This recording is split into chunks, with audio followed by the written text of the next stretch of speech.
Monthly grocery shopping एक simple सी मेरी तरह की हाउसवाइफ के लिए ना ये दिन ईद से कम नहीं होता। यकीन करें मुझे इतनी खुशी हो रही होती है ना जिस दिन मैंने ग्रोसरी करने जाना होता है। सोचा आपके साथ भी शेयर करती हूँ कि मैं किस तरह कहाँ कहाँ से ग्रोसरी करती हूँ, किस तरह कोशिश करती हूँ कि यहाँ से खींच तान के पैसे बचा सकूँ और अच्छी क्वालिटी की चीज़ें भी ला सकूँ और पूरा महीना ना सुकून से गुजार सकूँ। तो बस आज का व्लॉग होने वाला है, इसी बारे में कुछ रूटीन शेयर करूँगी, अपनी ग्रोसरी की शॉपिंग दिखाऊँगी। व्लॉग में एंड तक मेरे साथ रहिएगा। अस्सलामुअलैकुम प्यारी बहनों, उम्मीद है जी आप सब ठीक ठाक होंगे। अल्हम्दुलिल्लाह मैं बिल्कुल ठीक हूँ। तो मैंने आपको बताया था एक दो व्लॉग्स पहले कि मेरे लॉन के कपड़े ना एक एक करके स्टिच होना स्टार्ट हो गए हैं। तो बस एक और सूट स्टिच होके आया था, लेकिन अब ना जो इसका जो गला था वो मुझे थोड़ा सा खाली खाली लग रहा था। मुझे कमेंट में बताइएगा कि आपको भी ऐसे लग रहा है ना। मतलब ऐसे लग रहा था कि सूट तो ठीक है, मुझे इसी तरह के सिंपल से सूट पसंद है। मुझे ज़्यादा ना इस तरह के नहीं अच्छे लगते कि बहुत हैवी हो जो मैं काम के दौरान पहन ना सकूँ। तो फिर मैंने सोचा कि हाँ अच्छा भला सिंपल सा सूट रेडी हो गया, लेकिन इसका ये गले वाला एरिया थोड़ा सा खाली खाली लग रहा है। फिर जी आपकी बहन ने क्या किया कि मैं जाके 100 रुपए के ये पिंक कलर के बटन लेके आई, क्योंकि पिंक कलर जो था ना थोड़ा सा इस सूट के ऊपर उठ के नज़र आना था। और मुझे इतनी सिलाई का काम आता है कि एटलीस्ट मैं बटन टाँक लेती हूँ और जो सिंपल मशीन से सिलाई लगाने वाला काम होता है ना वो मुझे आता है। और आपको भी मैं यही मशवरा दूंगी कि कोशिश किया करें कि अपने घर के छोटे मोटे काम जो आप खुद कर सकती हैं ना, किसी की हेल्प लिए बगैर, पैसे लगाए बगैर, तो कोशिश किया करें कि वो खुद करने की कोशिश करें। बज़ाहिर हम 100-50 रुपये बचा रहे होते हैं, लेकिन अगर आप देखें ना पूरा महीना अगर आप 100-50 रुपये बचा लेती हैं तो वो 1000-1500 बन जाता है। और अगर आप देखें at the end of the month जब बड़ा मुश्किल हो रहा होता है ना गुजारा करना, तो वो 1000-1500 रुपये किसी नेमत से कम नहीं लग रहा होता।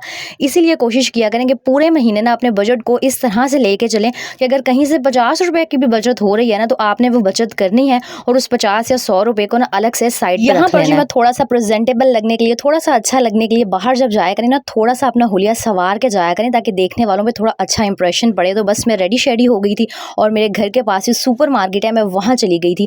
पहले भी आपके साथ शेयर कर चुकी हूँ कि मैं 2 डिफरेंट जगहों से ग्रोसरी करती हूँ। एक जगह की तो वीडियो और क्लिप्स रिकॉर्ड कर लिए थे, एक जगह के नहीं कर सकी थी क्योंकि रश बहुत था। अच्छा ये चेक करें, ये ना फोक हैं जिनसे हम ना फ्रूट्स खा सकते हैं। तो मैं बहुत टाइम से वेट कर रही थी कि इन पे सेल लगे और मैं अपने किचन के लिए ख़रीदूँ। आप देख सकते हैं कि पहले इनकी प्राइस 600 थी, मैंने 2 से 3 महीने इनके सस्ता होने का वेट किया और फाइनली ना ये जो फोक थे, कांटों का सेट था, 120 रुपये का हो गया था। तो मैंने कहा अब तो ये बजट में आ गया, अब इसको ख़रीद लेते हैं। तो कोशिश किया करें कि अपने बजट को मैनेज करने के लिए ना सेल्स का इंतज़ार किया करें। अच्छा अक्सर ना ये जो बड़ी सुपर मार्केट्स होती हैं इसमें ना सेल के डेज़ होते हैं। तो मैं हमेशा जब भी मैंने ग्रोसरी करनी हो या वेजिटेबल्स वगैरह लेनी हो ना, मैं देख लेती हूँ इनकी वेबसाइट पे जाके, इनके इंस्टाग्राम पेज पे जाके कि सेल कब लगनी है और मैं कोशिश करती हूँ कि उन्हीं दिनों में ना ग्रोसरी लेने और वेजिटेबल्स लेने आऊँ। वैसे तो आप कोशिश किया करें कि जो सिंपल करियाना की शॉप्स होती हैं वहाँ से भी ग्रोसरी कम प्राइस में अच्छी मिल जाती है, लेकिन क्योंकि मुझे आदत है मैं हमेशा इसी तरह सुपर मार्केट से आकर शॉपिंग करती हूँ और मुझे कन्वीनियंट भी यही लगता है। आप अपने हिसाब से, अपने बजट के हिसाब से ना कहीं से भी ख़रीद सकते हैं। कहने का मकसद सिर्फ ये है कि एक दो जगह की ना पहले प्राइसेस चेक कर लिया करें। और ये जो सब्ज़ी है सब्ज़ी मंडी से काफ़ी सस्ती मिल जाती है, लेकिन क्योंकि सब्ज़ी मंडी मेरे घर से काफ़ी दूर है इसलिए मैं प्रेफर करती हूँ कि घर के पास ही कहीं से ख़रीद लूँ, क्योंकि वहाँ जाने में भी किराया लगेगा, पेट्रोल लगेगा, तो वो कहाँ ही पैसों की बचत हो सकेगी। और इतनी ज़्यादा ना मैं कोई सब्ज़ी बाय भी नहीं करती, बस उतनी ही लेती हूँ जिसको ना मैं ईजिली फ्रीज़ कर सकूँ, स्टोर कर सकूँ और जो जल्दी ना बस ख़राब भी ना हो सके। तो मेरी कोशिश होती है कि हर हफ्ते या 10 दिन बाद ना ताज़ा सब्जियाँ जाके ख़रीद ली जाएँ। अच्छा यहाँ आपको मैं बताती चलूँ कि ग्रोसरी लेने जाया करें ना तो अपना जो बजट है वो फिक्स करके जाया करें। जैसे मेरा मंथली जो ग्रोसरी का बजट है ना वो 15,000 रुपये होता है।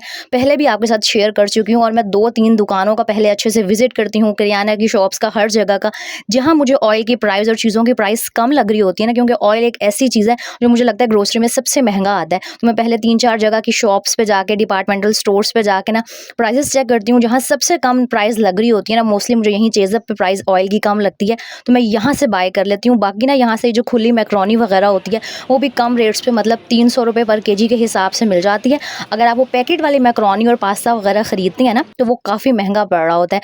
इसके अलावा मुझे ये जगह ना इसलिए ज़्यादा पसंद है कि अक्सर यहाँ पे ना डिस्काउंट्स वगैरह लगे होते हैं, तो थोड़ा थोड़ा डिस्काउंट करके भी ना काफ़ी सारी बचत हो जाती है।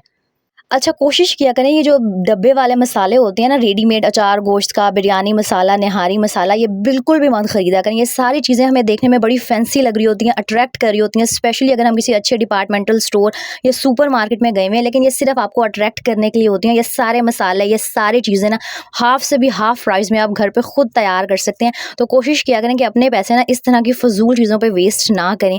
बाकी ना यहाँ से मुझे अगर गोश्त वगैरह भी चाहिए होता है तो मैं ख़रीद लेती हूँ। आपकी आपी ना थोड़ी सी मम्मी मम्मी डैडी बच्ची है, तो मेरा होता है कि बस जहाँ से एक ही चीज़ मिल रही है ना, तो बस वहीं से ख़रीद लो, बार-बार कहीं आने-जाने में। और मुझे ना एक बार्गेनिंग कराना बड़ा मुश्किल लग रहा होता है। मतलब अगर किसी ने मुझे कहा है ना कि कोई चीज़ 1000 रुपए की है, तो मैंने कहना है 950 रुपए की दे दो। इतने ख़राब है मेरे बार्गेनिंग स्किल्स, इसलिए कोशिश करती हूँ कि बस डिस्काउंट्स का फ़ायदा उठा लूँ। बाकी इस तरह के क्लीनर्स वगैरह पे भी पैसे आप बिल्कुल ज़ाया मत किया करें। ये ओवन साफ़ करने के लिए, चूल्हे साफ़ करने के लिए है, उसके लिए मैंने आपको आसान सा तरीका बताया हुआ है कि आप वो DIY जो क्लीनर है ना, काले तेल से बन जाता है, वो यूज़ कर लिया करें, वरना ये 300-400 रुपए ना हम ऐसे ही महंगे-महंगे क्लीनर ला के ज़ाया कर देते हैं। अच्छा, मैंने ना 2 दिन में ग्रोसरी की थी, इसलिए आज आपको हाफ़ शॉपिंग दिखाई है। बाकी जो ऑर्गेनाइज़ेशन वाला सारा काम है ना, वो कल दिखाऊँगी। मैं गई थी 3-4 बजे के करीब मार्केट। जब घर आई ना, तो बस रात के खाने की तैयारी करनी थी, क्योंकि दोपहर मैंने कुछ बनाया नहीं था।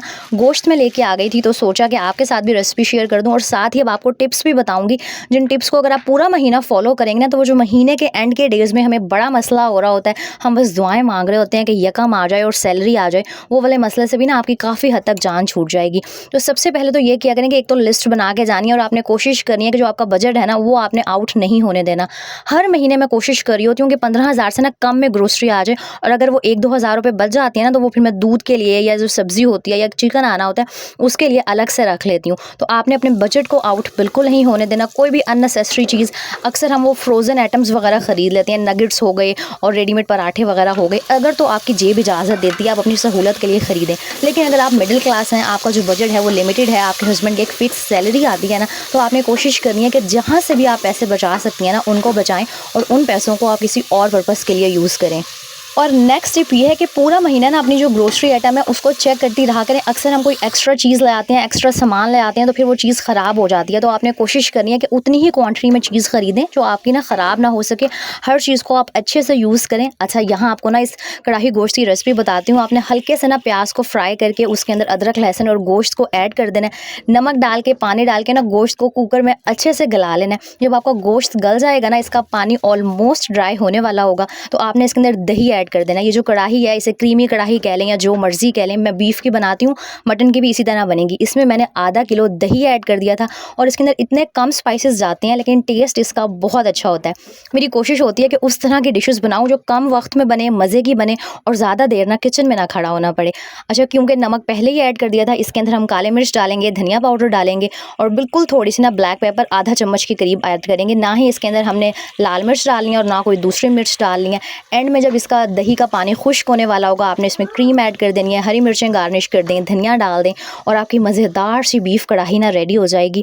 अच्छा, ये वाकई मज़े की बनती है, इसलिए नहीं मैं कह रही कि मैंने बनाई है, आप लोग ट्राई करके देखिएगा। एक तो बहुत क्विक बनती है, और दूसरा बहुत मज़े की बनती है, और मुझे इस तरह की ना झटपट रेसिपीज़ बहुत अच्छी लगती हैं। तो अब ये इतना सालन था कि हम दोनों हस्बैंड वाइफ रात को भी खा लेंगे और नेक्स्ट डे भी यूज़ हो जाएगा। आमना ने तो बिल्कुल थोड़ा सा मसाला या एक बोटी बहुत मुश्किल से ही खानी होती है। उसके बाद जी खाना वगैरह रेडी किया था, अभी रोटियां बनानी थी। लेकिन मेरी आदत है कि मैं शाम को भी ना हल्की फुल्की सी क्लीनिंग लाजमी करती हूँ, क्योंकि एक ही कमरा है, तो अक्सर ना थोड़ा बहुत गंद हो जाता है, चीज़ें बिखरी हुई होती हैं। तो ये मेरी शाम की रूटीन है जो आपके साथ शेयर कर रही हूँ। साथ साथ ये शेयर करूँगी, और आपको एक और बात बताती हूँ कि अगर आपके हस्बैंड की सैलरी 50,000 रुपीज़ है, और आप घर में 3 या 4 लोग हैं, तो आपने किस तरह से मैनेज करना है। अगर तो मेरे जितनी फैमिली है ना आपकी, तो 15,000 में आपकी ग्रोसरी ईजिली आ जाएगी। बाकी 5,000 जो है वो आप दूध के लिए, चिकन के लिए रख सकते हैं। और मैं चिकन डेली बेसिस पर नहीं बनाती, और ये जो बीफ या मटन होता है ना, ये भी मैं महीने में 2 से 3 दफ़ा ही बनाती हूँ, क्योंकि भाई एक लिमिटेड बजट होता है, उसी में सब कुछ मैंने मैनेज करना होता है। 15,000 ग्रोसरीज़ के लिए हो गए, बाकी आप यूटिलिटी बिल्स के लिए अलग पैसे रख लिया करें। कोशिश किया करें कि बस एक बजट में रह के चलें। कहते हैं ना कि जितनी चादर हो उतने पाँव फैलाने चाहिए।